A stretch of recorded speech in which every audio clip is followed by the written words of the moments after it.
terpenuhi di dalam satu lantai dan sebagainya, ini menjadi hal-hal yang nanti perlu dipenuhi di dalam pembangunan rumah susun tersebut. Dan juga untuk menjadikan satu rumah susun yang memang berketahanan, ya ekonomi dan juga ketahanan pandemi, ada beberapa hal yang dipersyaratkan, ya tidak seperti rumah susun yang sama saat ini sebelumnya dibangun, yaitu harus menyediakan fasilitas yang disiapkan sebagai bentuk adaptasi penghuni rumah susun agar terus berkelanjutan ya perekonomiannya. Ya, jadi rumah susun yang juga mendukung kepada pengembangan ekonomi bagi para penghuni rusun tersebut. Antara lain adalah fasilitas kios usaha, sentra UMKM, balai latihan kerja sesuai dengan tema kebutuhan penghuni rusun. Nah, ini tentunya ya tidak hanya aspek penghuniannya, tetapi bagaimana tersedianya ruang-ruang yang bisa memberdayakan ekonomi masyarakat, ekonomi para penghuni rusun tersebut seperti itu. Lanjut.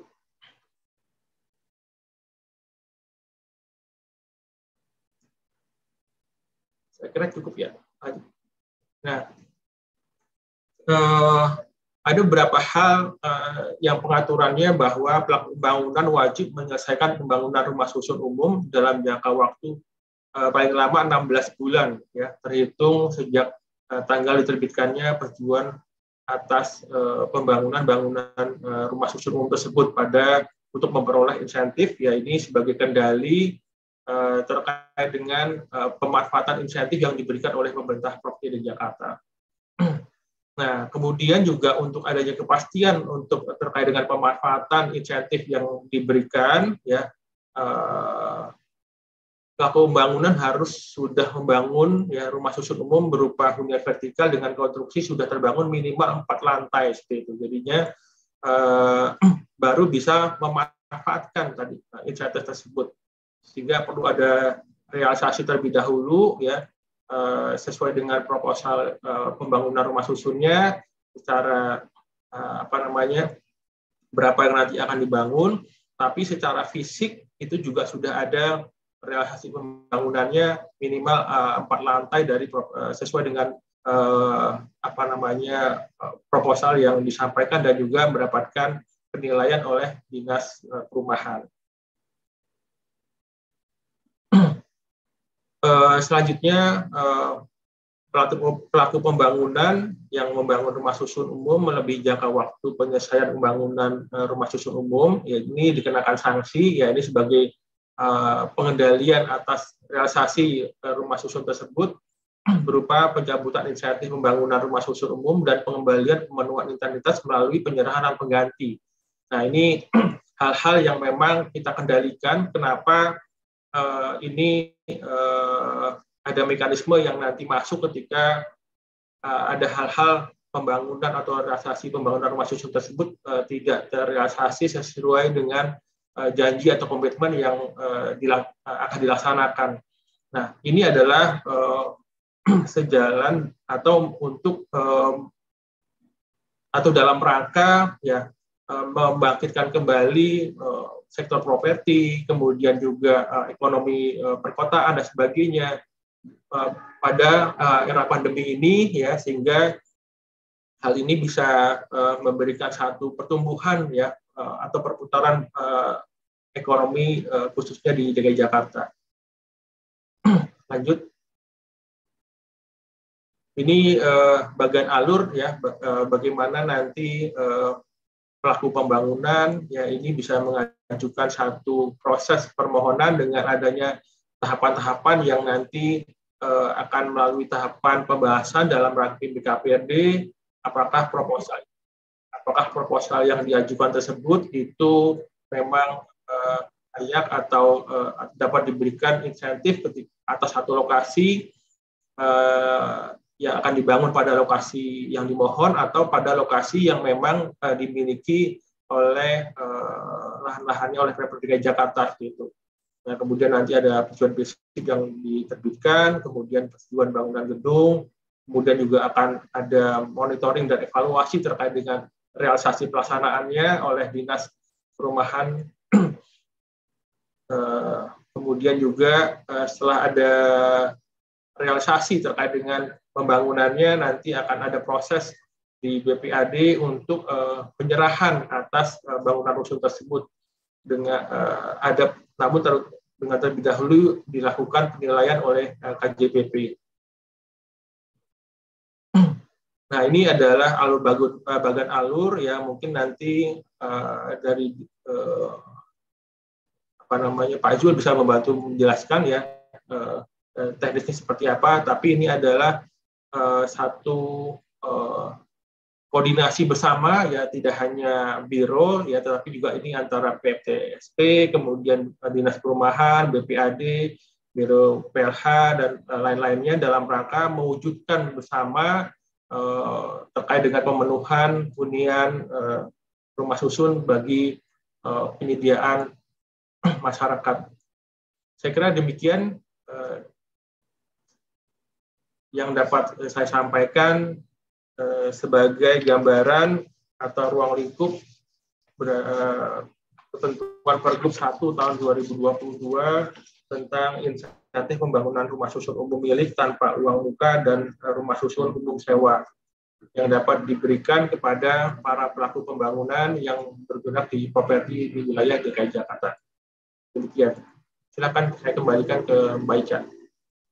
Baik, terima kasih Pak Iwan atas paparannya, sangat menarik sekali karena ini akan mempengaruhi pertumbuhan rumah susun dengan mekanisme kerjasama dengan pemilik bangunan, dalam hal ini developer ya, karena melibatkan swasta developer dalam pembangunan rumah susun umum maupun rumah susun umum sewa. Untuk itu mungkin kita lanjutkan saja kepada pembicara kedua, yaitu Ibu Wendy dari Jakarta Property Institute. Waktu dan tempat kami persilakan Ibu Wendy. Terima kasih Mbak Anissa. Terima kasih Pak Iwan, presentasinya teramat sangat informatif. Jadi rangkuman daripada pergubnya, terima kasih sekali. Ya, biar nggak usah baca lagi, udah paham. Udah ada di situ. Oke, saya akan coba, ini saya share screen ya. Tolong ini di disable masih. Bisa tolong dibuka? Jadi saya akan coba kasih pandangan dari para pengembang terhadap adanya pergub ini. Oke, udah kelihatan ya.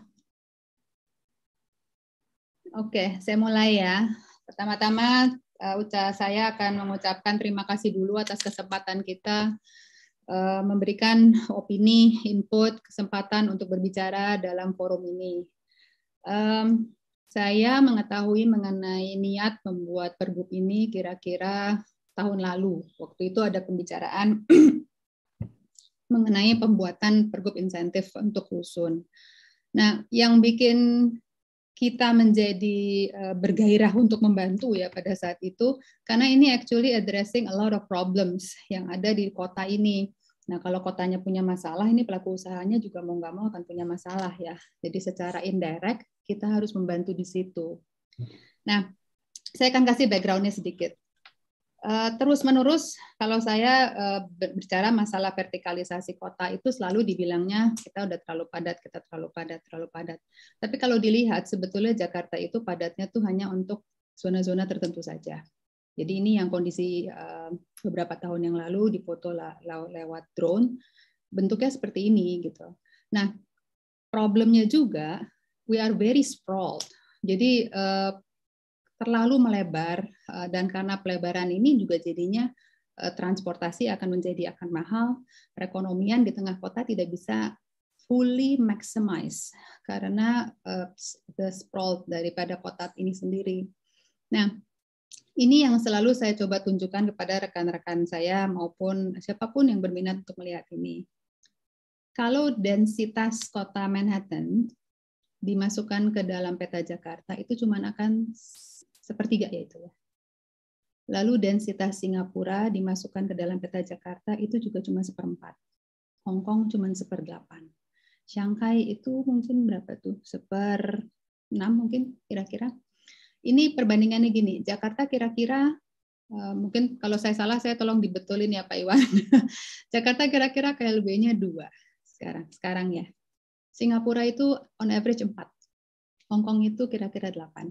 Jadi yang terbangun dari total luas Jakarta itu hanya 2. Jadi sebetulnya potensi untuk penambahan ruang ke atas itu masih banyak sekali. Nah, ini tertriggerlah dengan sprawl tadi yang saya tadi sempat mention di depan ya. Kenapa sih kita punya perumahan di Jakarta itu kalau saya bilang kayak moving target. Jadi kita punya working force yang kita boleh bilang adalah yang berusia mungkin 25 sampai 35 tahun ya, yang masih muda-muda, yang baru mengejar karir, yang sedang ingin membangun keluarga seperti itu. Mereka mau nggak mau terdorong keluar Jakarta karena it's unaffordable for them to buy housing di Jakarta. Terus kita coba sisir apa aja sih masalah yang ada. Nah ini saya hanya masukin 4 ya di sini, sebetulnya mungkin ada selusin masalah-masalah di belakang situ. Tapi yang besar itu sebetulnya ada 4. Bunga pinjaman kita di bank-bank untuk para pembangun itu memang kurang mendukung. Kurang mendukungnya nggak bisa disalahin banknya juga. Salah satunya karena kita punya instability ya, political, larinya ke currency larinya ke bunga bank. Lalu memang tidak ada zonasi khusus perumahan murah di kota. Jadi semuanya itu adalah zonasi perumahan biasa. Nah, kalau itu tidak dikhususkan, memang akan susah mendapatkan treatment khusus dalam donasi-donasi itu. Nah, harga jual tanah pun makin tinggi karena lahan yang dianggap primer atau di daerah-daerah yang dianggap sumber ekonomi itu makin lama makin tinggi. Dan memang pembangunan aturannya cukup ketat ya. Dan ini memang harus kita dukung tata bangunan kita untuk keselamatan kita sendiri.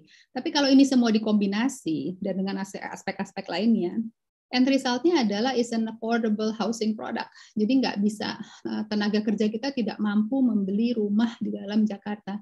Dia kerja di Jakarta, dia tidak mampu tinggal di Jakarta, mampu membeli rumah di Jakarta. Maka dia terdorong keluar tinggal di luar kota. Kalau saya bertanya, 5 orang dari general karyawan di satu perusahaan gitu, 5 orang saya tanya, 3 pasti tinggalnya di luar Jakarta. Gitu. Jadi it's actually majority di luar dan it's a staggering percentage di sana. Kerugian untuk kotanya adalah hilangnya pendapatan pajak daerah karena mereka semua tinggal di luar kota. Jadi spendingnya akan di sana. Dia earning di dalam Jakarta, tapi dia spending di luar kota Jakarta. Ini secara perputaran ekonomi is a big loss. Jadi seharusnya kita semua ini memang berperan bersama untuk mengembalikan kemampuan working force kita ini kembali ke Jakarta dengan diberikan affordable housing. Ini untuk kepentingan semua ya yang ada. Nah, saya coba sisir kemarin sebetulnya ada apa aja sih opsi-opsi yang ada ya untuk pengadaan affordable housing. Tadi sempat dibicarakan ya Pak Iwan masalah konversi kewajiban pengembang. Nah, ini ribet memang betul.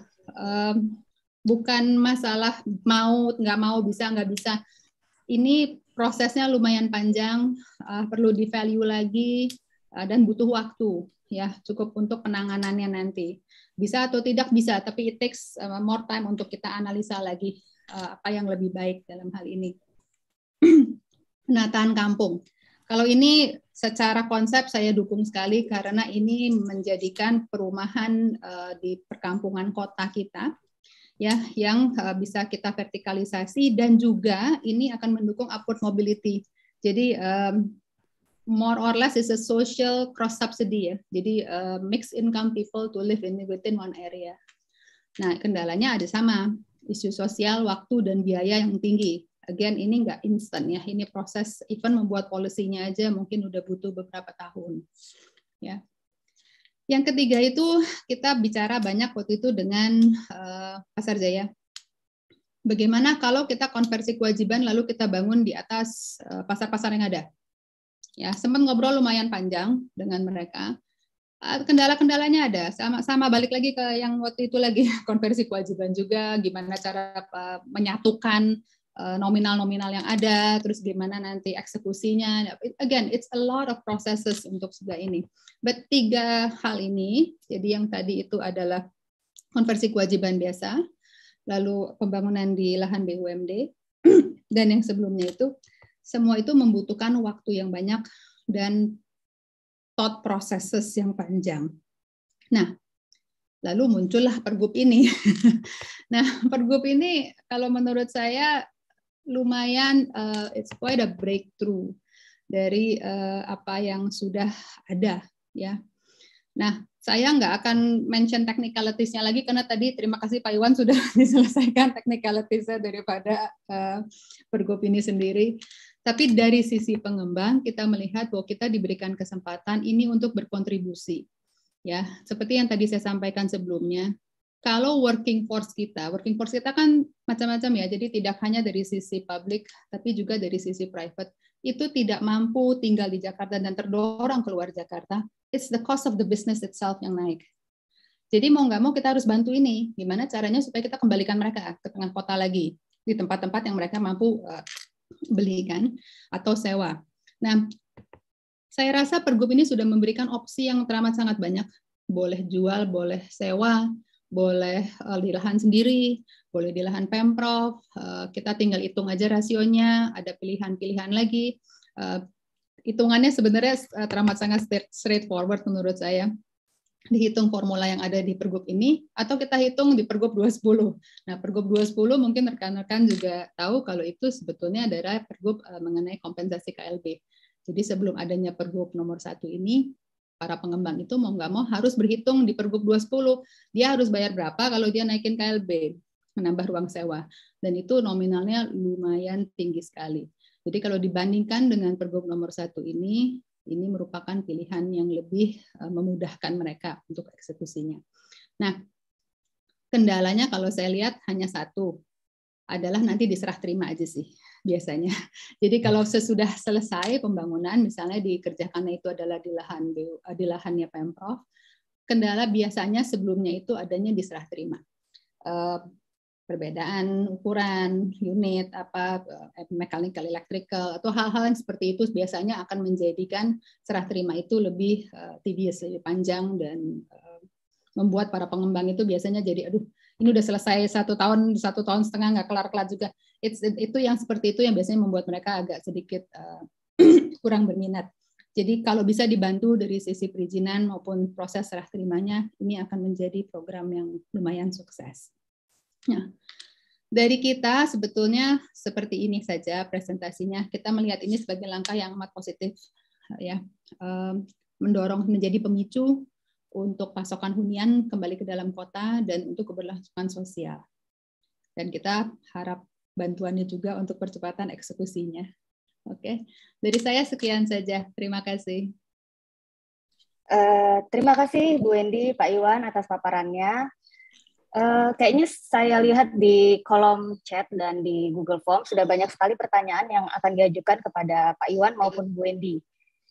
Mungkin bisa saya bacakan satu persatu. Yang pertama adalah dari Pak Sigit Kusumawijaya.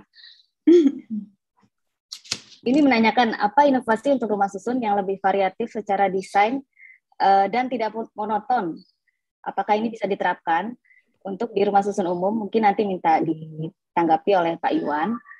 Lalu ada juga dari Pak Faturozi dari PMO Jabodetabek Punjur yang menanyakan apakah sudah pernah ada contoh konkret penerapan insentif mengenai Pergub ini. Lalu untuk Ibu Wendy ada juga dari Pak Nanang Yulianto, mungkin peran konkret dari Asosiasi Properti. Cukup itu dulu mungkin ya, bisa dijawab. Mungkin dari Pak Iwan terlebih dahulu. Pak Iwan, silakan.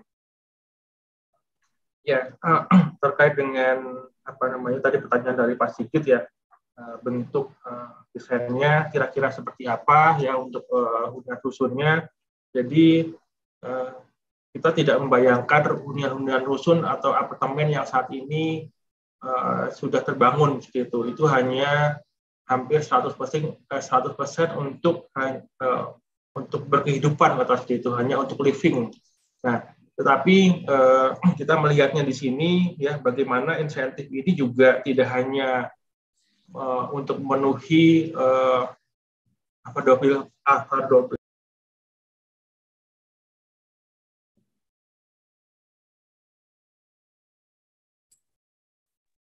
Ke-mute kayaknya Pak Iwan. Ke-mute Pak, kepencet Pak. Maaf Pak.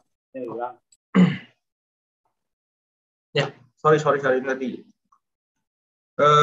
Jadi terkait dengan desain, saya ulangi, ini berbeda sekali dengan hunian-hunian yang saat ini sudah banyak dikembangkan, ya, yang selama ini hanya untuk berkehidupan atau hanya sebatas tempat tinggal, ya, baik itu apartemen, kemudian juga itu rumah susun sebelumnya. Nah, ini diharapkan bahwa rumah susun yang nanti bisa memperoleh insentif adalah rumah susun yang bertema, gitu ya, bertema produktif, ya, sebagai bagian juga memberikan kesempatan untuk usaha dari para penghuni rumah susun tersebut, seperti itu. Ya, mengembangkan pengembangan perekonomian mereka dari fasilitas-fasilitas yang disediakan, ya, tidak hanya yang pasif, ya, berupa kios, ya, atau sebagai tempat usaha, namun juga bagaimana pengembangan sentra UMKM-nya nih pada fasilitas susun tersebut bagi pengemudi yang memang mempunyai keterampilan untuk pengembangan usahanya. Nah, kemudian juga untuk yang pasif, ya, biasa sudah ada pengembangan yang memang apakah di dalam hunian unit tersebut itu untuk disewa, ada untuk tempat kos dan sebagainya, seperti rusun tongkol, kemudian kunir dan sebagainya, seperti itu yang dikembangkan oleh Dinas Perumahan. Nah, kemudian juga adanya balai latihan kerja ini, ya, untuk juga memberikan kesempatan, ya, kepada para penghuni, ya, untuk mempunyai keterampilan untuk mereka mengembangkan, mempunyai kemampuan untuk siap, ya, diterima di dalam dunia industri, ya, sehingga tidak harus ke balai latihan kerja atau juga membayar satu pelatihan di luar yang menambah kos itu sendiri. Nah, tentunya bagaimana penyiapan balai latihan kerja di dalam satu unit rusun ini terfasilitasi dengan baik, ya, tidak hanya ruangnya, tetapi termasuk fasilitas penunjangnya, seperti itu. Misalnya alat perbengkelannya, kemudian juga misalnya untuk kegiatan kuliner dan sebagainya. Nah, ini pelatihan-pelatihan lain yang memang mendukung kepada pengembangan keterampilan untuk peningkatan ekonomi dari para penghuni rusun tersebut, seperti itu. Nah, ini tidak dibatasi, sehingga ketahanan rumah susun yang berketahanan ekonomi inilah yang akan dikembangkan sebagai tema-tema hunian sebagai bentuk insentif, ya, yang dapat diberikan insentif kepada para pelaku pembangunan. Gitu. Ini terkait dengan desain. Nah, sedangkan karena ini juga baru di launching sekitar 1 bulan lalu, ya, per 1 tahun 2022, tentunya juga baru ada permohonan yang masuk untuk merealisasikannya, tetapi mengimplementasikannya secara nyata, secara lapangan ini tentunya belum ada yang terrealisasi dengan di lapangan, seperti itu. Saya kira ini 2 pertanyaan yang saya bisa jawab. Baik, terima kasih Pak Iwan. Mungkin selanjutnya dari Bu Wendy yang terkait peran konkret asosiasi properti mungkin. Silakan Bu Wendy. Terima kasih. Seperti yang tadi disampaikan Pak Iwan juga, ini baru di launching kira-kira 1 bulan yang lalu. Jadi banyak sekali daripada para pengembang sedang mempelajari pergub ini. Nah, selain mempelajari, mereka juga sudah mulai berdiskusi nih dengan para desainer. Yang saya dengar dari beberapa rekan-rekan architectural firm, ada beberapa permintaan untuk pembangunan di jangka waktu yang dekat. Jadi sudah mulai. Kalau waktu pandemi itu banyak sekali yang berhenti, ya, proyek-proyek permintaan designing itu berhenti. Sekarang itu dalam 1 minggu ada yang masuk 2. Gitu. So things are moving, ya. Jadi dicoba ke sebelah sana. Kita coba mereka juga mulai berhitung seperti apa misalnya kalau mereka mengikuti pergub ini dan seperti apa kalau mereka tidak mengikuti pergub ini. So mungkin diberikan waktu saja, Bu, sebentar untuk mereka lumayan mempelajari lebih jauh gitu. Tapi secara konsep, prinsip itu didukung. Sekian. Baik, terima kasih Bu Wendy. Pergub ini sangat menarik sekali ya, karena harapannya dengan partisipasi developer dalam kerjasamanya pembangunan rumah susun ini mungkin akan lebih desainnya pun akan lebih bagus ya daripada rumah susun yang sudah yang sudah dibangun oleh Dinas Perumahan dan Gedung Pemda, yang memang selama ini tuh desainnya mungkin kurang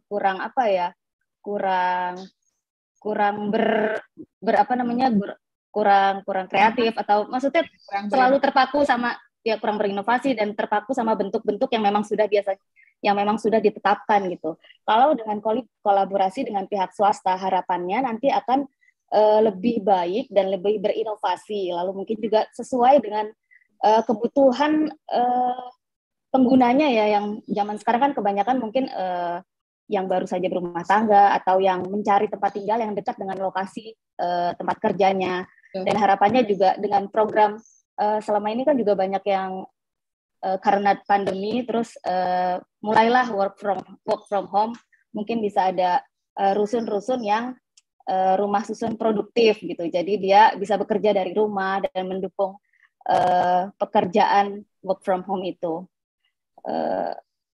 Kemudian ada pertanyaan lagi dari Mbak Desi ya, mungkin siapa saja sih yang berhak untuk menerima insentif rumah susun itu?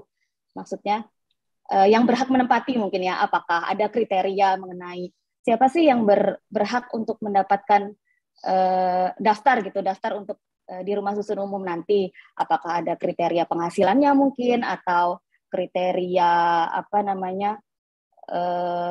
pendapatan, penghasilan, atau mungkin jumlah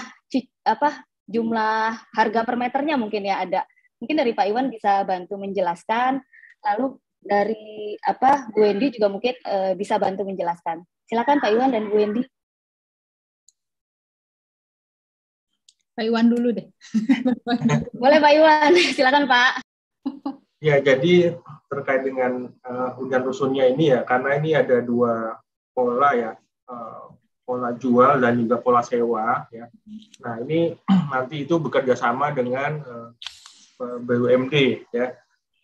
Bagaimana kerjasamanya ini nanti untuk menjamin keberlangsungan sewa atau jual tersebut tetap sesuai dengan target penghunian yang memang dipersyaratkan seperti itu. Nah, untuk jualnya pun juga nanti memenuhi kriteria yang masuk kategori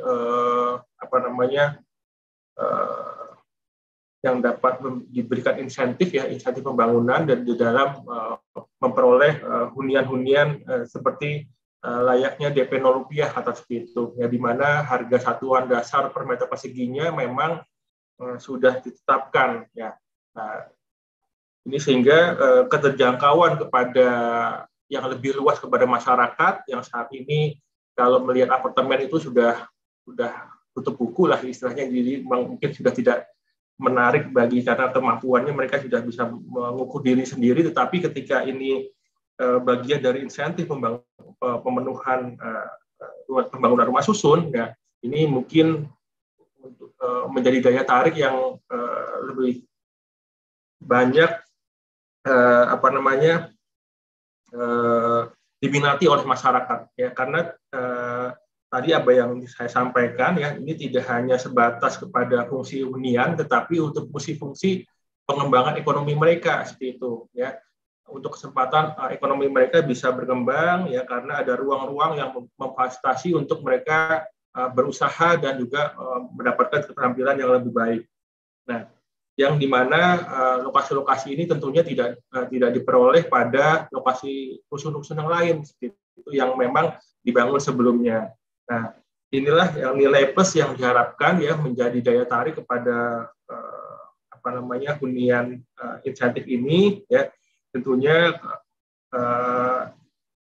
tidak hanya pola jual ya, tetapi ketika sewa pun juga nanti sesuai yang memang sudah diatur berdasarkan hal-hal yang standar sewa yang diterapkan oleh dinas perumahan ya tentunya. Tetapi di sini pengelolaannya adalah bekerjasama dengan tetap oleh BUMD ya, sehingga keberlangsungan jumlah total unit sewa yang atau jual tersebut ya ketika akan ada beralih kepada kepemilikan pada pihak yang lain itu tetap menjadi bagian dari hunian rusun insentif seperti itu.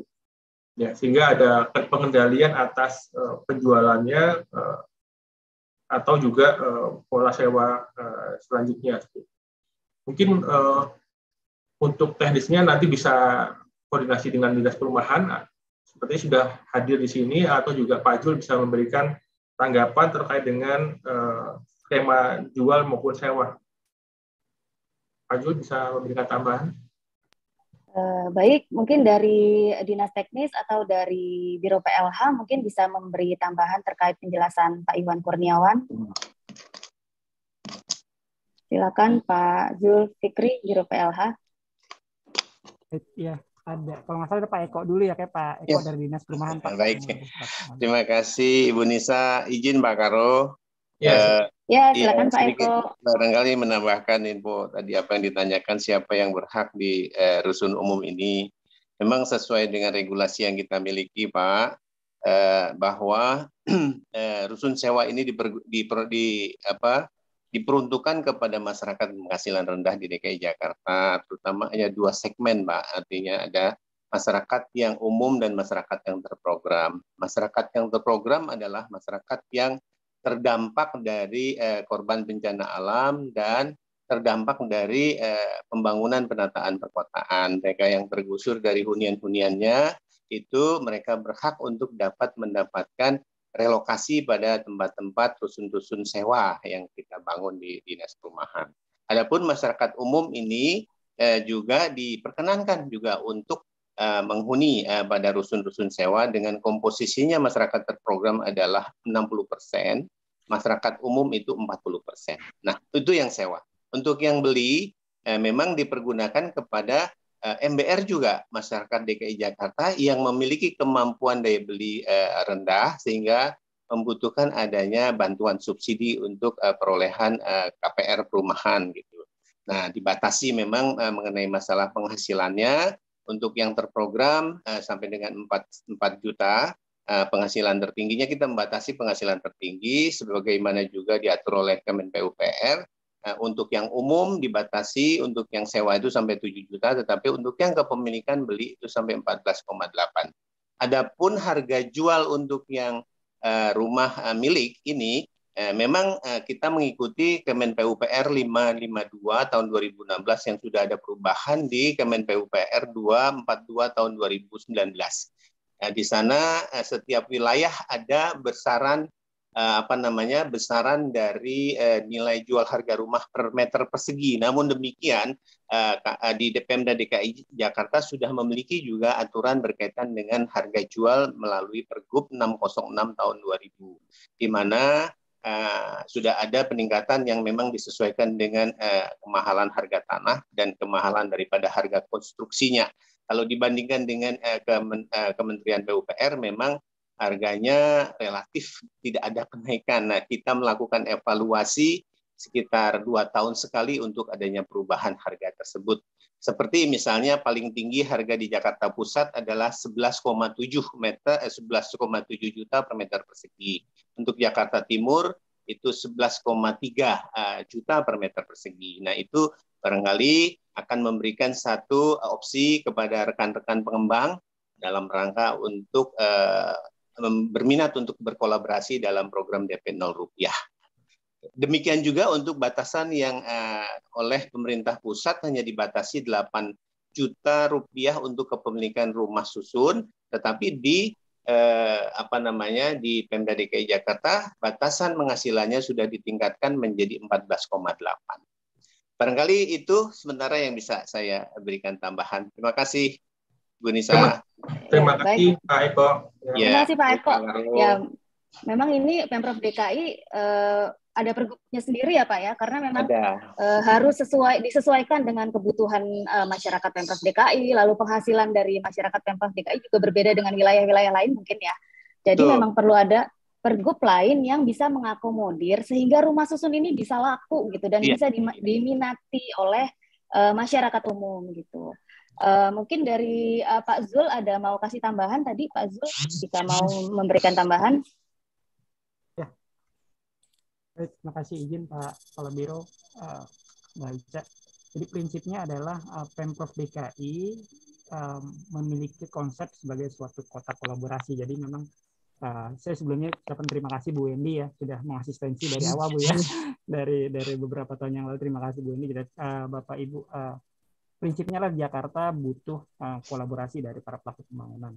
Nah, Pergub ini merupakan salah satu upaya dari Pemprov DKI agar geliat ekonomi yang selama ini pasca pandemik sedikit menurun tadi ya di awal Pak Iwan sampaikan bahwa bisa menurun sampai 50-60% terkait dengan properti bisa meningkat dengan adanya pergub ini. Pergub ini sebagai suatu stimulan lah, insentif, makanya judulnya insentif supaya roda perekonomian bisa bergerak. Karena ternyata memang ke depan gitu ya pasca nanti Jakarta tidak lagi menjadi ibu kota gitu ya, kita butuh sumber pendapatan atau pertumbuhan ekonomi baru yang diharapkan salah satunya dari properti. Nah, terkait dengan pengelolaan nanti pada saat pelaksanaan gitu ya, Pergub ini memberikan kemudahan yang menurut kami cukup mudah gitu ya, fleksibel gitu ya. Tadi Bu ini juga sampaikan, memang nanti di ujungnya, tapi nanti kita sudah mitigasi sebenarnya Bu. Jadi bagaimana bisa lebih cepat gitu ya para pelaku pembangunan untuk selesai terkait dengan pelaksanaan kewajibannya gitu ya, dalam rangka mendapatkan insentif. Nah, terkait dengan harga tadi disampaikan Pak Eko gitu ya. Prinsipnya adalah DKI berbeda dengan aturan-aturan pemerintah pusat. Kita punya aturan-aturan tersendiri yang tentunya mempertimbangkan dari kemampuan Kota Jakarta. Makanya harganya mungkin agak sedikit berbeda dengan ketentuan di pemerintah pusat. Jadi harga jual, nanti harga sewa juga kita memberikan pertimbangan-pertimbangan khusus sehingga ada aturannya yang memudahkan bagi para pelaku pembangunan.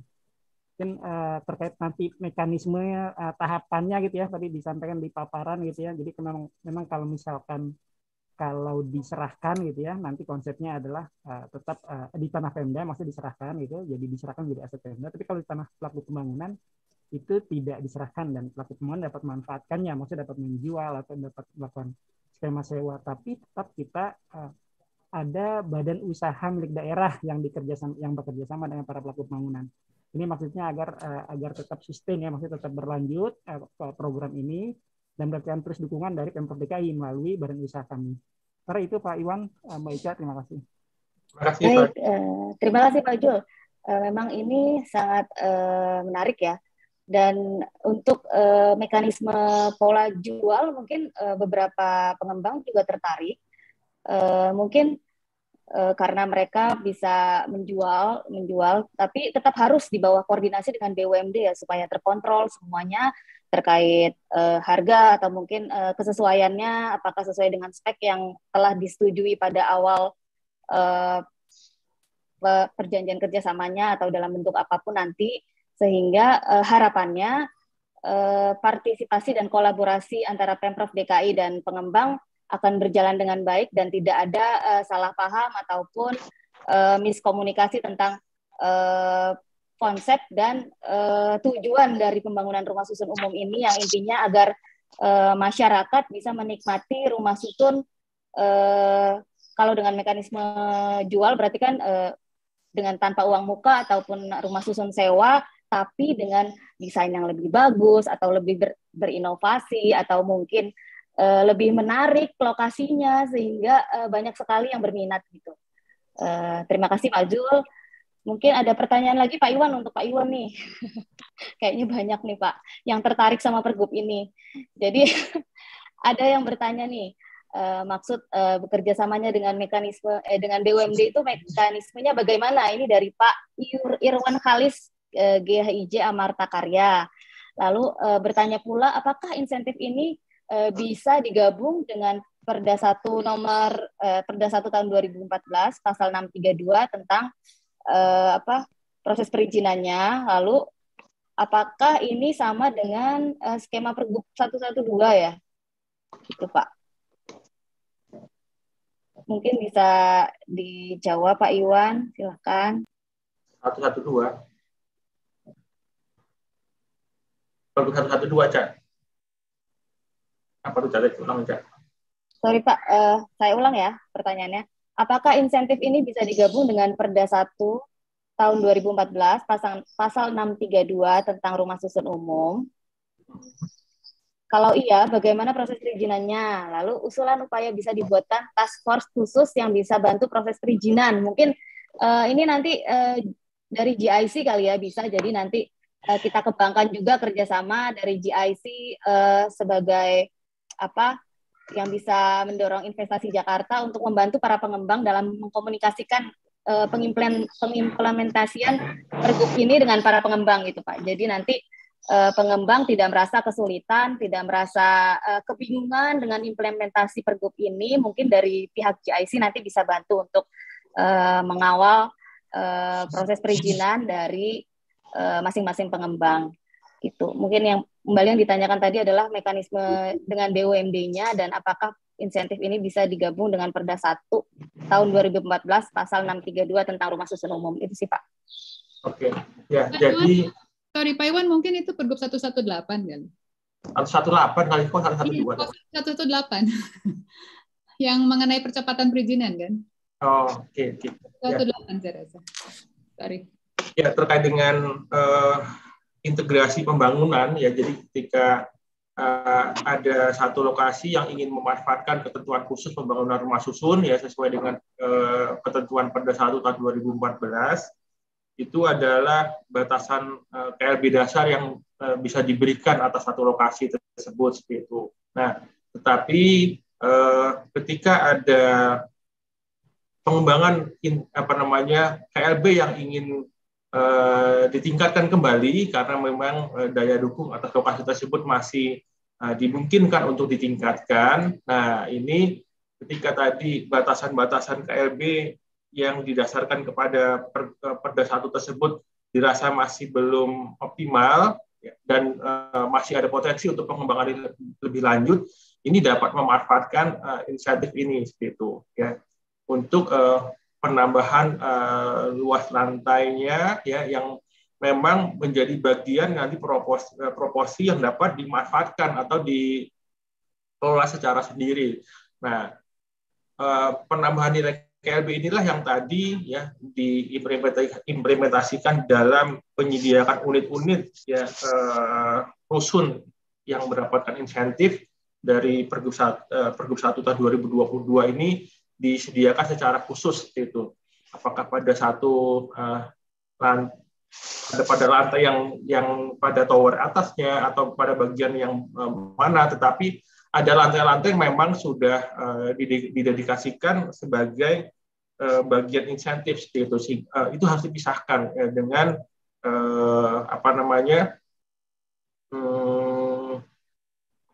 hunian rusun lain yang memang menjadi hak pengelolaannya secara kelola sendiri seperti itu. Karena ada spesifikasi tadi, ada kebutuhan-kebutuhan, misalnya fasilitas penunjang yang memang perlu disiapkan sebagai bagian untuk pemenuhan unit usun yang insentif seperti itu. Jadi ada fasilitas yang memang secara rusun umum itu umum tersebut atau komersial itu ada fasilitas sendiri sesuai dengan ketentuan yang ada, tetapi khusus untuk rusun ini dia ada fasilitas sendiri nih yang difasilitasi untuk mereka mempunyai kesempatan pengembangan ekonomi mereka kan seperti itu, sehingga bukan menggunakan fasilitas yang memang sesuai dengan standar-standar yang berlaku seperti itu. Ada standarisasi yang berbeda. Nah, bagaimana mengintegrasikannya, bagaimana menyediakannya, kemudian juga pengendaliannya. Nah, ini yang perlu secara desain perlu disiapkan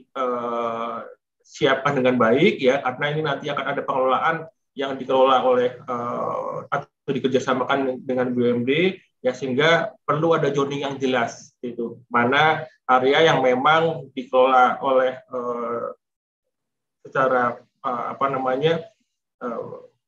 badan hukum ya atau pihak properti ya, kemudian mana yang dikerjasamakan ya, sehingga pembagian fasilitas atau ruang-ruang bersamanya tersebut perlu ada kesepakatan lebih lanjut pengaturannya seperti itu. Nah, terkait dengan desain integrasi antara rumah susun menggunakan ketentuan khusus pada satu maupun juga kombinasi dengan rusun insentif ini, ya itu nanti perlu mendapatkan asistensi atau rekomendasi terlebih dahulu sebelum pelaksanaannya dari Dinas Perumahan Rakyat dan Kawasan Pemukiman seperti itu, sehingga itu di dalam spesifikasinya, namun terkait dengan kerjasamanya nanti di dalam proposal harus ada sudah menunjuk kepada badan BUMD, BUMD yang memang apakah Saranjaya atau juga misalnya yang lain yang memang akan diajak kerjasama di dalam pengelolaan rusun insentif tersebut seperti itu. Nah, terkait dengan pengelolaan kerjasama dengan BUMD, ya ini hal yang pertama kali, ya tentunya belum ada wujud implementasi seperti apa, ya konkretnya ini sedang dirumuskan bersama, tetapi hal ini sudah dikomunikasikan juga kepada pihak-pihak BUMD yang nanti akan memang ada satu pengelolaan yang mereka akan bisa kelola terkait dengan unit-unit rumah susun yang akan dikembangkan oleh pihak Brevot seperti itu. Nah, mungkin dari Dinas Perumahan Pak Eko bisa menambahkan informasi ya bagaimana integrasi hunian rumah susun ini nanti di dalam secara desain atau secara integrasinya ya terkait khusus dengan fasilitas penyediaan fasilitasnya maupun juga pola kerjasama dengan BUMD. Silakan Pak Eko, tambahan. Terima kasih Pak Karo. Sebagai tambahan saja, barangkali memang amanat dari Pergub ini adalah memberikan amanat kepada Kepala Dinas Perumahan DPRKP Provinsi DKI Jakarta untuk menyusun satu juklak dan juknis Bapak dalam rangka untuk memberikan guidance kebutuhan-kebutuhan daripada secara spesifik apa yang sudah disampaikan oleh Pak Karo tadi, saya tidak mengulas kembali. Namun demikian bahwa memang keseluruhan utilitas yang ada di sana itu diarahkan dalam rangka untuk ketahanan ekonomi daripada warga, utamanya yang di rumah susun. Nah, tentunya ini menjadi salah satu rumah susun sewa utamanya, karena memang kebanyakan dari penghuninya mereka adalah masyarakat yang tadi dikatakan sebagian adalah terprogram. Namun demikian ada masyarakat yang umum di sana yang memang membutuhkan aksesibilitas terhadap kebertahanan ekonomi tersebut, sehingga berbagai fasilitas yang memang selama ini sudah kami kembangkan di rusun-rusun itu, seperti juga untuk BLK itu juga memang sudah kita lakukan. Juga secara kolaboratif kita juga menyelenggarakan penyelenggaraan pelatihan dalam rangka untuk meningkatkan capacity building kepada masyarakat berpenghasilan rendah yang tinggal ada di dalam rusun sewa tersebut. Untuk yang konsep milik tentunya adalah memang merupakan salah satu mekanisme dari housing career, bahwa mereka yang sudah memiliki kapasitas penghasilan yang mencukupi, tentunya kita tidak menginginkan mereka juga berlama-lama ada di dalam rusun, Pak. Seperti itu, kita membatasi waktunya. Sebetulnya memang ada ketentuan di Pergub 111 tahun 2016 itu ketentuan yang mengatur bahwa mereka hanya diperkenankan di dalam dua kali SP. 2 kali SP itu dalam 2 tahun ya Pak ya, 2 tahun. Sekali SP itu 2 tahun, sehingga perlu dievaluasi kembali seperti itu. Namun demikian, karena memang murahnya harga hunian yang sewa di dalam rusun sewa ini, memang barangkali ini memang memberikan kemudahan bagi masyarakat untuk mengakses karena pendapatan mereka yang minim seperti itu. Sehingga masih banyak yang bila dibandingkan harus mengacu kepada rusun beli seperti itu, yang kepemilikan, tentunya mereka harus mempersiapkan. Nah, permasalahannya juga memang adalah karena unit huniannya masih terlalu sedikit. Tadi disampaikan oleh Pak Irwan Kalis, Pak izin Pak Karo, bahwa Pak Irwan Kalis ini adalah representasi dari PT AMKA, Pak. dari Amarta Karya yang memang mempropos kepada kami untuk adanya pembangunan rusun milik Pak bekerjasama dengan DP 0 rupiah di Halim Sky Resident Pak. Jadi ini juga sudah melakukan pemaparan di kita. Waktu itu juga sudah melakukan pemaparan waktu Jakarta Investment Forum. Nah ini harapannya untuk bisa dibantu, dan di dalam hal ini adalah kita melihat ini merupakan satu effort daripada Pergub ini memberikan salah satu daya tarik ke teman-teman pengembang, Pak. Pengembang yang ingin bekerja sama secara kolaboratif dengan program DP 0 rupiah, di mana kita memiliki keterbatasan dari sisi hunian, jumlah huniannya, manakala bahwa ada pihak-pihak yang memang berkenan untuk dapat bekerja sama dengan berbagai sumber daya yang ada di mereka. Kita sangat senang, Pak, untuk supaya bisa dikembangkan. Nah, selanjutnya adalah berkaitan dengan aspek teknis tadi, penyusunan daripada Pergub, SK Kepala Dinas tentang spesifikasi teknis yang memang masih terus dilakukan, Pak, untuk penyempurnaannya, sehingga turunan daripada Pergub 1 2022 ini diharapkan untuk semakin bisa diimplementasikan di lapangan, manakala nanti juga keputusan keputusan Kepala Dinas tentang spesifikasi teknis yang berkaitan dengan juklak dan juknis daripada Pergub ini berkaitan pembangunan spesifikasi teknisnya dapat kita selesaikan dengan segera juga, Pak. Harapannya demikian, memang masih terus dikembangkan, Pak. Selanjutnya barangkali tadi saya ingin sedikit menambahkan, boleh Pak ya, artinya bahwa tadi disampaikan oleh Ibu pemapar dari JPI juga bahwa berkaitan dengan lahan BUMD ini juga barangkali apakah ini juga bisa masuk di dalam ranah Pergub 1 2022 ini, artinya pemanfaatan lahan yang memang sebetulnya banyak ada di seperti PD Pasar Jaya yang memang banyak bisa diorientasikan untuk apakah bisa menjadi kepemilikan atau sewa, Pak, menjadi hunian di sana. Sebetulnya kita juga sudah mencoba untuk berkoordinasi, Pak, karena Pasar Jaya juga merupakan salah satu BUMD yang diamanatkan di dalam Pergub 51 tahun 2019, yaitu sebagai penugasan DP 0 rupiah.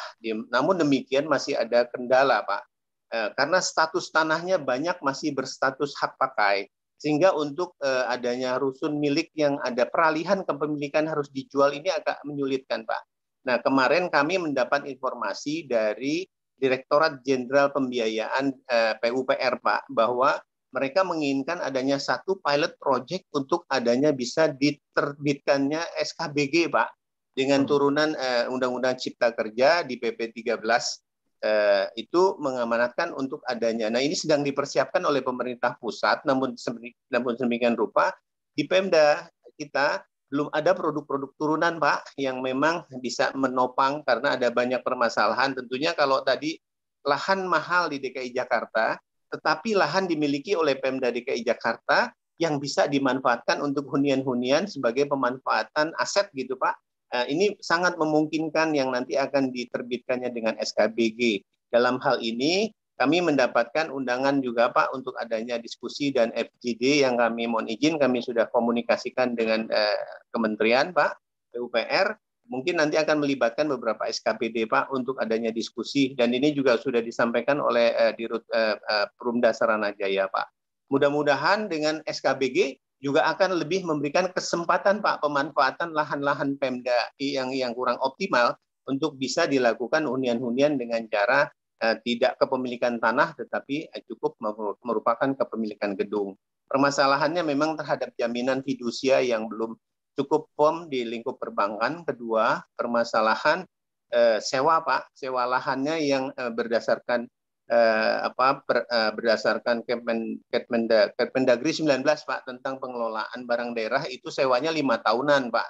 Jadi mungkin masih memberatkan kepada pengembang, maunya selama umur konsensi seharusnya seperti itu, selama umur SKBG itu bisa sampai 60 tahun bahkan 80 tahun seperti itu. Nah, bagaimana mekanisme ini bisa didiskusikan dengan teman-teman SKPD, Pak, yang pengampunya.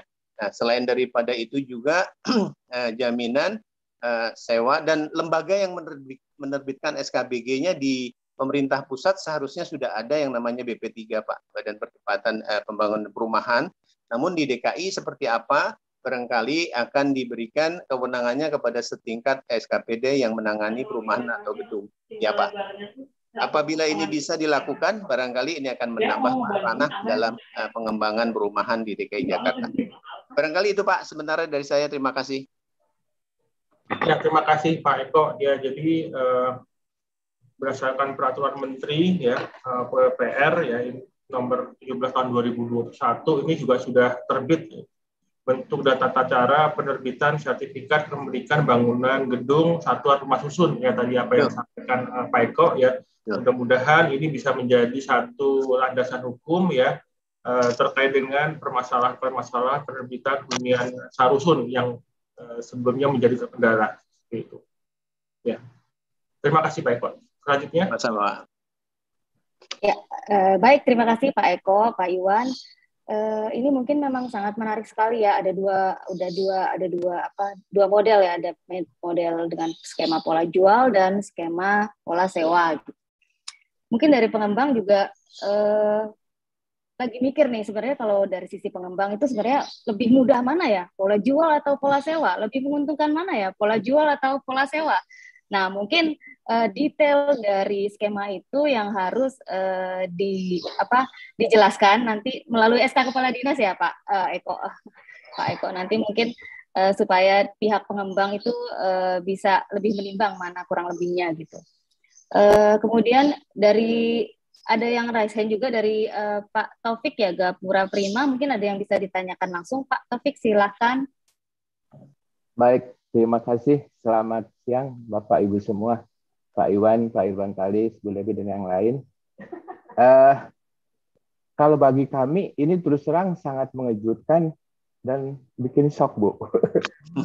Tadi kalau disampaikan seperti yang disampaikan bahwa para pengembang ini kondisi COVID ini mengalami kondisi yang cukup berat lah ya. Dan sebetulnya kita sangat berharap waktu dari JIP, JIC ini ada sweetener ataupun ada hal yang bisa insentif buat kita. Satu sisi ini udah muncul insentifnya, tapi persyaratannya ini yang kelihatannya sangat berat, Pak, Bu. Mungkin Pak Iwan, Bu, sama dari Bu dari JFC ya. Tadi ada beberapa persyaratan itu, satu, bahwa harus tanpa uang muka ya. Jadi ini seperti konsepnya DP 0%. Artinya bisa insentif itu tapi tanpa uang muka. Kedua, pembangunannya harus selesai dalam 16 bulan. Kita nggak ngomong 2 tower, 3 tower, 1 tower deh misalnya. Dengan 16 bulan ini ya mungkin kondisinya relatif cepat ya dengan kondisi ini. Selama penjualannya baik, itu mungkin nggak masalah. Atau uangnya developernya nggak ada serinya, Pak. Itu mungkin nggak masalah. Tapi kalau untuk running dengan satu jual beli yang harus ada pemasukan dan lain-lain, ini terus terang cukup berat ya. Begitupun mengenai harus bangun dulu 4 lantai. Mungkin kami perlu bertanya pun klarifikasi, apakah artinya kita boleh mengajukan kalau setelah membangun 4 lantai. Nah, artinya kan pada saat kita membangun kan harusnya kan sudah ada perizinan, IMB dan lain-lain yang harusnya sudah settle. Nah, apakah itu nanti setelah itu akan ada perubahan penyesuaian atau bagaimana? Ini mohon penjelasan juga. Saya kurang tahu nih Bapak, Pak Iwan, Pak Ibu sama yang lain, apakah Pergub ini sudah ada komunikasi dengan kami khususnya mungkin di REI ya, yang kumpulan pengembang ini. Karena kalau kita lihat nih seperti kita kuda ini pengen lari kencang, tapi ekornya dipegang ini Pak, Bu. Itu cukup berat bagi kami sih kelihatannya. Ini mudah-mudahan ada solusi lain. Tapi kalau sepintas uraian tadi dari Pak Iwan ini sangat menarik insentifnya KLB dan KDB, tapi persyaratannya sangat memberatkan nih Pak, termasuk dengan tanpa DP juga ya. Berarti kita harus membangun sampai sekian ini dengan modal yang cukup besar. mungkin begitu aja Pak Bapak Ibu, khususnya ini mungkin ke Pak Iwan atau ke JFC. Mohon mungkin ada pencerahan gitu untuk masalah ini dan penjelasan. Terima kasih Bapak Ibu, selamat siang. Ya. Baik, terima kasih Pak Taufik. Mungkin ini dari Pak Iwan dan Bu Wendy bisa bantu menjelaskan ini terkait apa permasalahan dan pertanyaan mungkin yang dialami oleh pihak pengembang. Mungkin dari Pak Iwan dulu kali ya Pak ya. Pak Iwan silahkan menjelaskan. Ya, baik.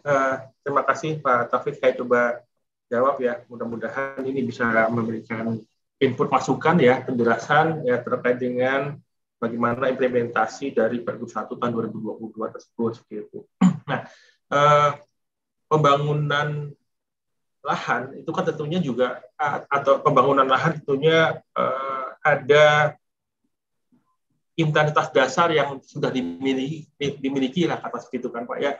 Apakah KLB-nya 1, 2, 3 atau 4 seperti itu. Nah, bahwa pemanfaatan untuk penambahan intensitas KLB-nya, kalau misalnya tadi kita coba dalam meter persegi aja ya, misalnya batasannya 10 lantai seperti itu kan, tetapi insentif yang diberikan dapat sampai dengan 20 lantai seperti itu.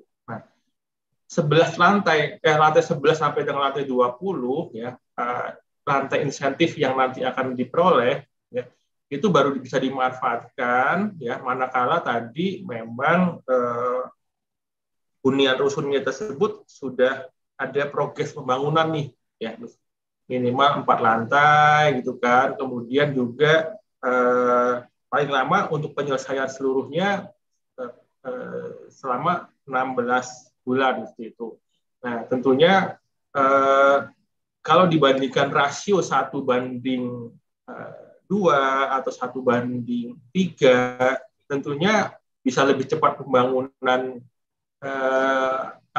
bentuk rusunnya nih ya, karena pembangunan dari properti yang memang mendapatkan insentif itu mempunyai volume yang lebih besar nih ya dari kewajiban yang mempunyai perbandingan 1 terhadap 2 atau 3 tersebut seperti itu. Nah, tentunya hal ini sudah diukur ya sesuai dengan kemampuan fiskal, kemampuan finansial ketika pengembang tersebut akan membuat atau mengajukan permohonan, karena ada proposal nanti yang akan dinilai ya kemampuan finansialnya, kemudian kemampuan untuk merealisasikannya seperti itu. Bagaimana tahapan-tahapannya, tentunya itu sudah diantisipasi pada penyusunan proposal. Ini adalah satu bentuk inisiatif yang sangat menarik sebenarnya, ya sangat menarik ya bagi dunia usaha, khususnya dunia properti. Memang kolaborasi antara Pemprov dalam hal pemenuhan kebutuhan hunian terjangkau, baik itu jual maupun sewa, ini dapat difasilitasi atau diselenggarakan oleh pihak private atau property development seperti itu. Nah, ini adalah insentif yang memang dalam rangka untuk tadi menggerakkan perekonomian nih ya, memutarkan kembali pasca pandemi ya. Tentunya insentif ini ya perlu ada respon juga ya bagaimana nanti merealisasikannya, tahapan-tahapannya. Tentu bahwa ini Pergub ini merupakan satu kemudahan ya, insentif yang sangat baik ya yang diberikan oleh Pemprov kepada dunia properti untuk juga minimal mendapatkan kesempatan untuk tadi pada lahan-lahan yang selama ini kurang produktif dalam hal intensitas seperti itu, atau tidak mempunyai sellable area yang cukup untuk mendapatkan satu profit tambahan yang berarti ya, khususnya pada saat ini seperti itu. Nah, mungkin terkait dengan kemampuan properti, di sini Bu Wendy bisa membantu menjelaskan ya saat ini seperti apa sih seperti itu. Bahwa tadi dari JPI pun juga melihat bahwa ini adalah satu bentuk yang sangat menarik istilahnya bisa dimanfaatkan oleh para pelaku properti. Silakan Bu Wendy. Terima kasih Pak Iwan. Halo Pak Taufik. Selamat. Jadi waktu kita pertama melihat Pergub ini rasionya itu perbandingannya terhadap Pergub 210 Pak. Ya, jadi kalau Bapak menghitung pergub 20, Bapak mau naik KLB sekian, Bapak mau menambah ruang space sekian. Bapak hitung pergub 20, angkanya keluar X. Bapak ikutin rasio ini, angkanya keluar Y. Seperti itu Pak perbandingannya. Jadi kita pertama-tama itu kita lihat opsi di lapangan yang ada apa untuk para pengembang itu naikkan KLB. Ya, nah, opsi yang ada pada saat itu adalah itu, hanya itu. Yang tadi saya sebutkan masalah konversi kewajiban lalala itu prosesnya lain lagi lah, itu terlalu berat. Tapi formula yang ada disediakan di depan kita sebagai pengembang adalah dua itu. Dua pilihan itu lebih baik pergub 1 ini, Pak. Pergub 1 ini. Ya, kalau secara ya Bu. Ya, nah memang saya harus akui pergub ini belum pernah dieksekusi, ya, dan pergub ini ada kemungkinannya masih ada yang harus direvisi-revisi lagi. Ya, ini belum perfect, Pak. Yang penting sekarang adalah misinya dulu. Diberikan kesempatan untuk bisa menambah ruang yang bisa diperdagangkan, ruang space dijual ataupun disewanya itu, dengan cara kontribusi terhadap rumah susun, di mana kita butuh juga rumah susun untuk di dalam kota. Nah, di luar dari itu semua, eksekusi dan nantinya proses untuk perizinannya memang kita perlu kerjakan lagi. Maka tadi saya sudah sebut pergub 118 karena itu belum dieksekusi secara final, itu belum maksimal ya pergub 118. Kalau itu sudah dijalankan dengan baik, misalnya waktu Bapak mengajukan IMB untuk main buildingnya, Bapak juga dibantu IMB dengan untuk rusunnya, semuanya dipercepat melalui 118, itu semestinya akan time value of money-nya akan jauh lebih dipersingkat lah. Itu kalau dilihat dari black on white-nya seharusnya bisa. Tapi karena ini belum pernah dieksekusi, Pak, betul 16 bulan itu pendek. Betul, itu saya setuju. Ya kan? Betul, ini bangun ini harus 4 lantai ini, betul. Itu semuanya saya setuju. Tapi karena belum ada dan kita kan 118 masih mau dicoba dorong lagi supaya bisa dimaksimalkan, kesempatan itu menjadi jauh lebih baik dari kondisi sekarang itu ada. Itu sih Pak Taufik. Ya, baik. Terima kasih Pak Iwan sama Bu Wendy. Ya, ini mudah-mudahan ada satu pengembangan lah sehingga memang bisa untuk jalan dua-duanya, baik dari sisi buyer maupun dari sisi supply, kami dari sisi pengembang untuk ada titik temu. Kalau tidak memang ini agak sulit ya. Mungkin seperti dulu program DP 0% juga pada akhirnya kenyataannya juga agak berat melangkahnya karena mungkin banyak hal yang mungkin ringan untuk satu sisi tapi memberatkan ke sisi lain. Nah ini nih yang mungkin nggak ada titik temu. Mudah-mudahan dari diskusi ini juga ada satu peninjauan kembali mana-mana yang memberatkan buat kami khususnya gitu. Sehingga memang bisa lebih jalan apa yang dimaksud dan diharapkan bersama kita semua gitu. Baik, terima kasih Bapak Ibu. Monggo mungkin ada yang lain. Baik, terima kasih Pak Taufik. Mungkin selanjutnya ada yang bertanya lagi dari Asprum Nas ya. Pak Syawali, silakan Pak Syawali mungkin ingin menyampaikan pertanyaannya. Baik, terima kasih buat semuanya. Assalamualaikum warahmatullahi wabarakatuh. Salam sejahtera buat kita semua. Ya, kepada Bu Anissa ya, terima kasih diberi kesempatan. Kepada Pak Iwan Kurniawan, terima kasih. Bu Wendy Haryanto, Pak Jul, Pak Eko ya. Jadi gini Pak, saya berharap ini sesuatu yang baik ya. Kalau saya Pergub 1, Pergub 210, Pergub 188 ini tentunya dikeluarkan itu untuk satu niat yang baik. Tapi kalau saya dapat info barusan, belum ada yang terrealisasi. Ini kan ironis juga. Nah, kaitan dalam itu saya juga memberikan ilustrasi begini Pak. Satu, rasio logikanya gini. Di Jakarta itu kan lahan sangat terbatas. Satu, kalaupun ada, harganya sangat tinggi. Ya, itu rasio satu mengenai lahan. Kemudian logika keduanya bahwa harga per meter tadi yang disampaikan Pak Eko 11,3 juta per meter. Perbandingannya dengan kalau logika untung rugi, tentunya kalau harga perolehan tanah itu tidak lebih dari lebih dari 2 juta, tidak lebih dari 2 juta atau 2,5 juta, kemungkinan besar itu bisa Pak dengan diterapkannya harga dari Kementerian PUPR 11,3 juta per meter. Karena realnya keadaan di Jakarta sekarang ini nggak ada Pak tanah yang harga 2,5 juta. Dan lahan pun yang seluas misalnya minimal 5.000 meter itu nggak ada yang harga mungkin 3 juta, mungkin di atas 4 juta. Tentunya kalau kita mengkaji pergub-pergub yang sudah dilakukan ini, sehingga kalau kita lihat realisasi di lapangan belum ada Pak. Karena tadi Pak, saya berharap ini pertemuan yang sangat baik, ya kita bisa berunding, kita bisa menganalisa ke depannya secara logika aja Pak, ya sehingga ini bisa terrealisasi karena niat kita semua itu baik. Pak Gubernur sangat baik memberi DP 0% itu baik, dan logikanya juga harus kita lihat bagaimana hubungannya dengan proyeksi cash flow yang ditetapkan oleh pelaku pembangunan Pak. Karena pelaku pembangunan itu biasanya menerapkan DP. Kalaupun memang DP-nya di 0%, tentunya mungkin ada bantuan dari bantuan dari pihak Pemda Provinsi DKI, mungkin itu alhamdulillah. Nah, karena itu sangat berpengaruh Pak. Kembali lagi bahwa ratio ini harus kita duduk sama bareng membahas ini Pak, supaya bisa terrealisasi ini demi kesediaan rumah untuk MBR ya, masyarakat berpenghasilan rendah. Nah, kemudian kedua, bahwa jika menggunakan lahan BUMD, ya, apakah ini perizinan, apakah menyangkut pautkan dengan pihak izin dari DPRD tingkat 1 Provinsi DKI. Kalau memang sudah jalan semuanya, alhamdulillah, monggo ya, sudah setuju semua, tidak menyalahi aturan dan peraturan Perda dan aturan negara ya. Nah, kalaupun ada, bagaimana mekanisme teknik kerjasamanya Pak? Apakah nanti lahan itu dihargai berapa, lahan BUMD? Apakah 2 juta, atau 3 juta, atau 1,5 juta?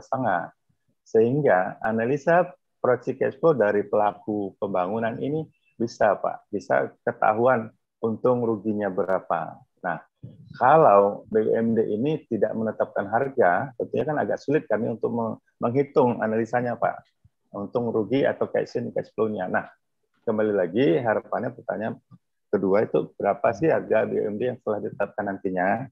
Karena analisa saya pribadi itu bahwa nggak mungkin harga 4 juta atau 5 juta per meter ini bisa membangun rusunami Pak.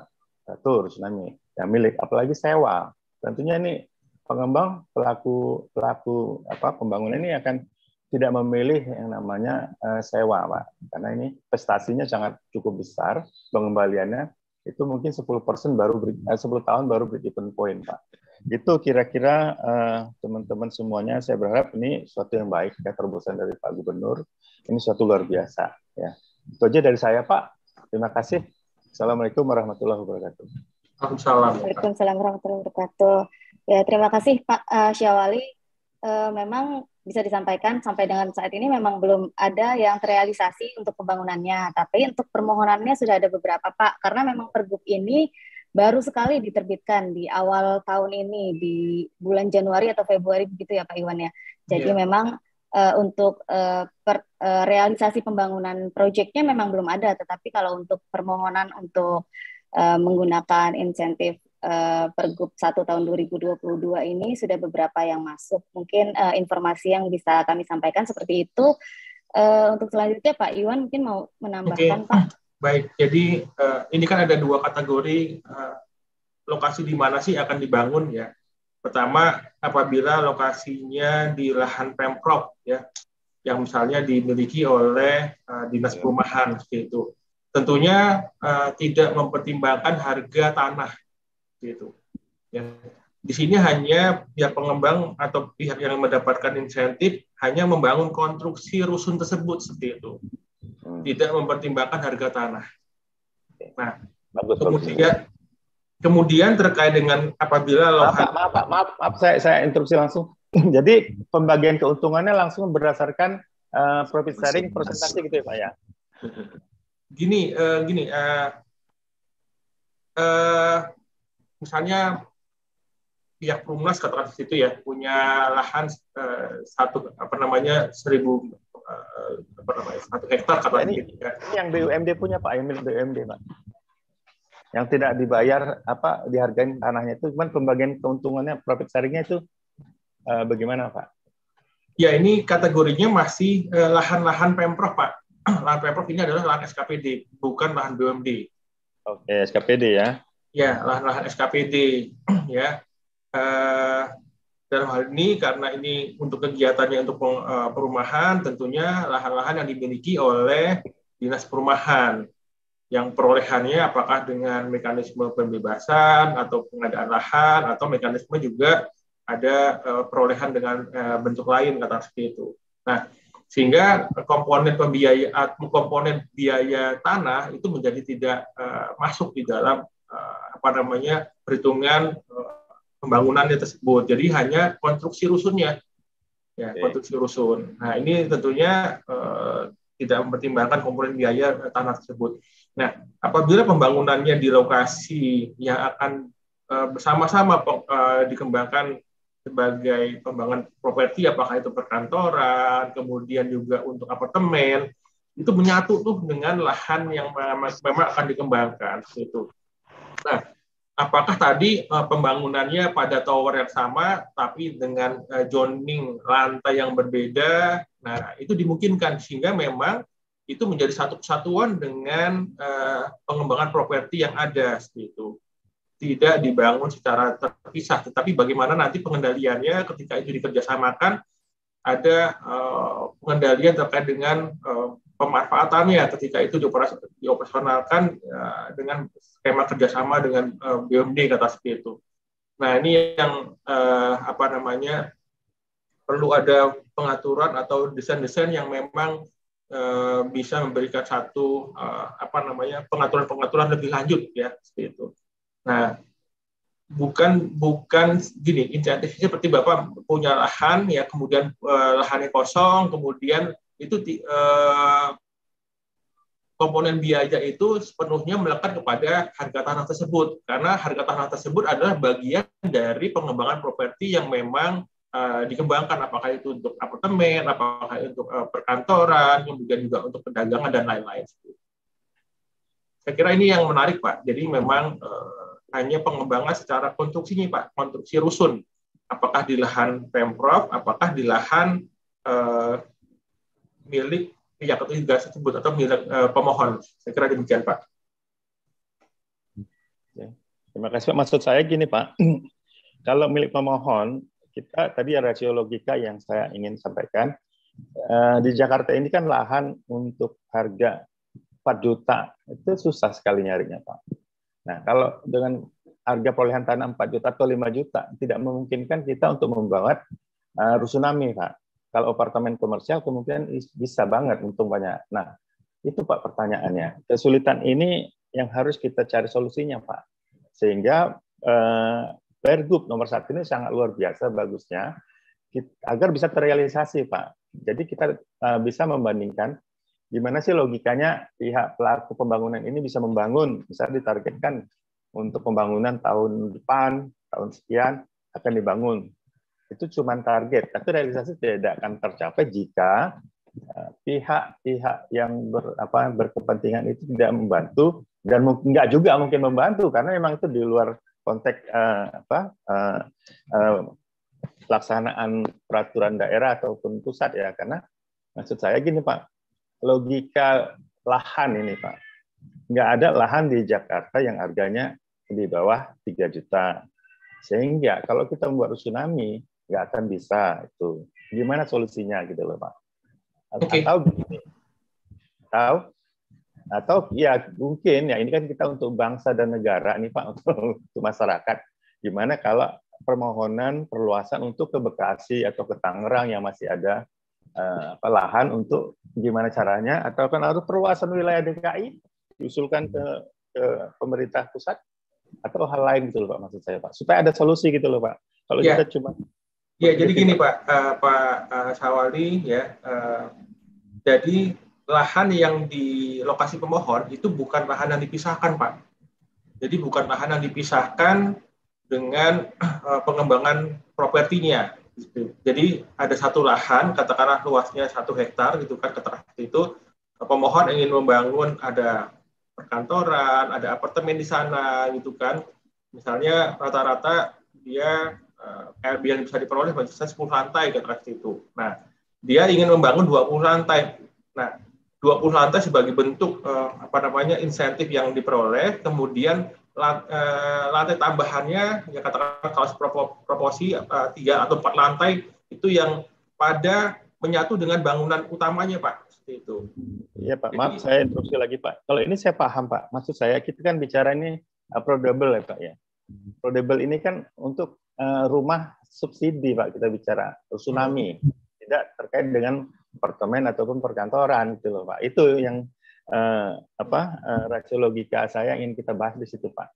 Kalau untuk itu kebijakan yang bagus, kalau untuk buat apartemen, buat perkantoran itu ya, kebijakan dari pemerintah itu bagus. Tapi kita mau bicara tentang masyarakat berpenghasilan rendah, Pak. Terima kasih, Pak. Ya, sebenarnya kan di dalam Undang-Undang Rumah Susun itu kan ada kewajiban, Pak. Ya, kewajiban penyediaan hunian terjangkau seperti itu untuk MBR dengan rasionya ya, apakah itu dibangun pada satu lahan yang sama atau dibangun pada lokasi lahan yang berbeda. Nah, ini kebetulan arahannya untuk dibangun pada lokasi yang sama seperti itu. Nah, dapat dibangun pada lokasi yang sama, mendapatkan insentif seperti itu. Nah, ini bagaimana nanti sebenarnya pengaturan secara ruang, Pak, sebenarnya secara ruang, secara desain yang mungkin penzoningannya itu ada pengaturan sehingga lokasi-lokasi pada bagian mana yang mungkin diarahkan untuk yang sifatnya komersil, tetapi pada bagian mana yang sifatnya kepada hunian terjangkau seperti itu. Ya, salah satunya tadi Pak ya, yang KDB-nya 20 bisa ke 40% itu ya mungkin ya. Iya. Baik, terima kasih Pak Syawali atas pertanyaannya, Pak Iwan tanggapannya. Bu Wendy mungkin mau tambahin atau cukup? Bu Wendy silahkan. Mungkin sedikit aja. Seperti yang tadi saya sampaikan, Pak, ini belum ideal. Jujur aja, kita pun dari sisi pengembang kita lihat ini belum 100% ideal. Tapi secara konsep dan misi ini adalah sesuatu yang baik sekali. Satu breakthrough, ya kan. Nah, Pergub itu bisa kita revisi, Pak. Jadi selama semua kita sepakat, ada kendalanya di ABC, kita semua mengetahui itu, kita bisa revisi bersama. Yang penting konsepnya dulu sudah disepakati nih, Pak.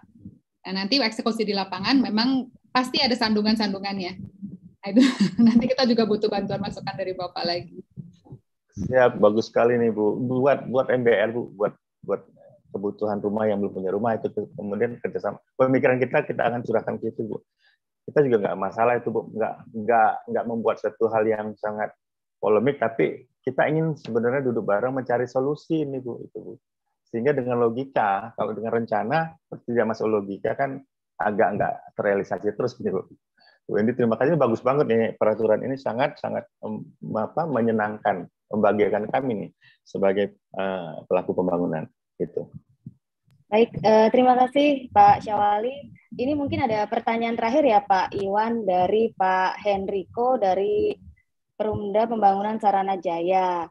Yang ditanyakan adalah apakah insentif ini berlaku surut? Mengingat Saranajaya telah membangun beberapa rusunami tanpa uang muka dan sudah progres topping off gitu. Terus bagaimana prosedur pengajuannya ini Pak? Mungkin dari Saranajaya mungkin tertarik gitu Pak. Ada pertanyaan dari Pak Henrico. Silakan Pak Iwan.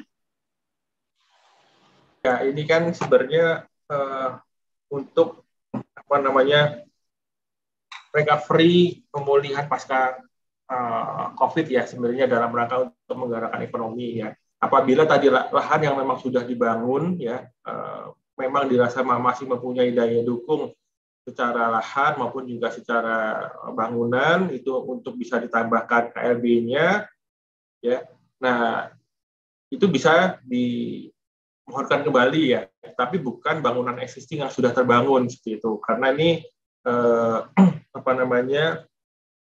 semangatnya tadi ada ketentuan-ketentuan khusus yang memang disyaratkan untuk pemenuhannya ya terkait dengan fasilitas pendukungnya dan lain-lain seperti itu ya. Jadi apabila ingin disinergiskan atau diintegrasikan dengan pembangunan rusun yang memang sudah dikembangkan namun belum misalnya rencananya ada 3 tower ya tapi baru terbangun 1 tower. Nah, 2 towernya tersebut dengan skema insentif ini dapat mengajukan permohonan atas itu. Jadi bukan rusun yang sudah terbangun ya kemudian KLB-nya menjadi tidak menjadi tidak terhitung karena untuk mendapatkan insentif ini. Nah, bukan demikian segitu, tapi ini ada semangatnya juga untuk menggerakkan ekonomi, pertumbuhan pergerakan properti di Jakarta seperti itu.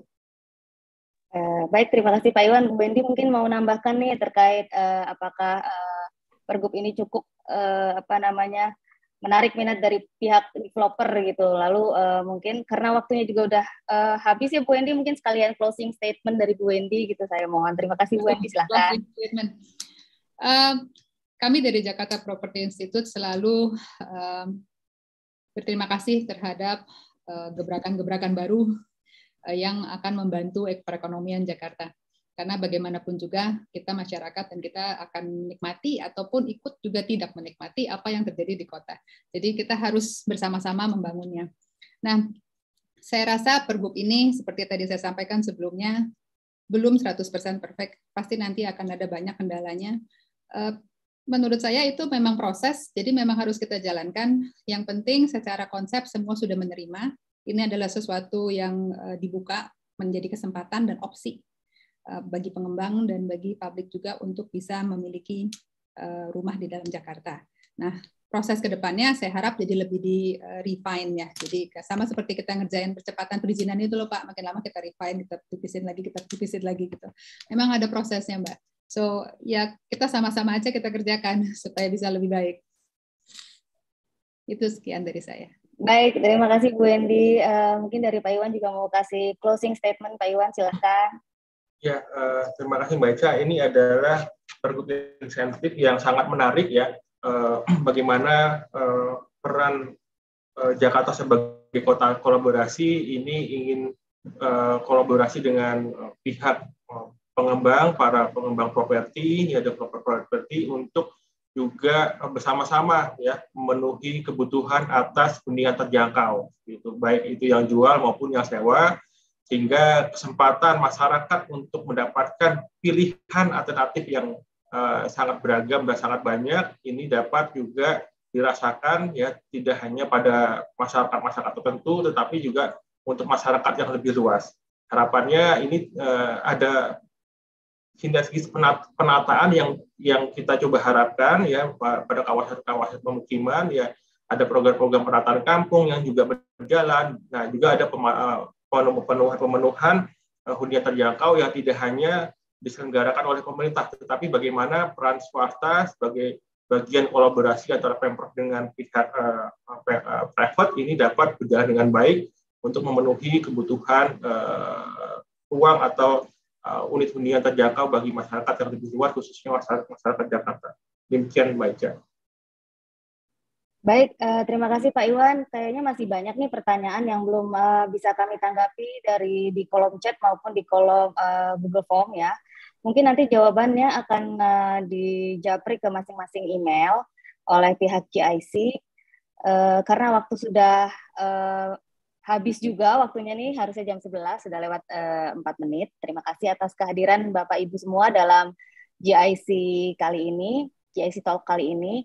Mungkin untuk sekedar informasi, GIC Talk selanjutnya akan ada tanggal 22 Maret 2022 dengan topik rencana pembangunan daerah rendah karbon daerah yang berketahanan iklim. Mudah-mudahan Bapak Ibu semua bisa ikut bergabung juga dalam GIC Talk selanjutnya. Terima kasih atas kehadiran Bapak Ibu semuanya. Jika ada salah-salah kata, kami dari pihak panitia mohon maaf. Wabillahi taufiq wal hidayah. Wassalamualaikum warahmatullahi wabarakatuh. Terima kasih Pak Bu. Terima kasih semua. Terima kasih semuanya. Terima kasih Pak Wendy, Bu Wendy, Pak Iwan. Terima kasih Bu Wendy, Pak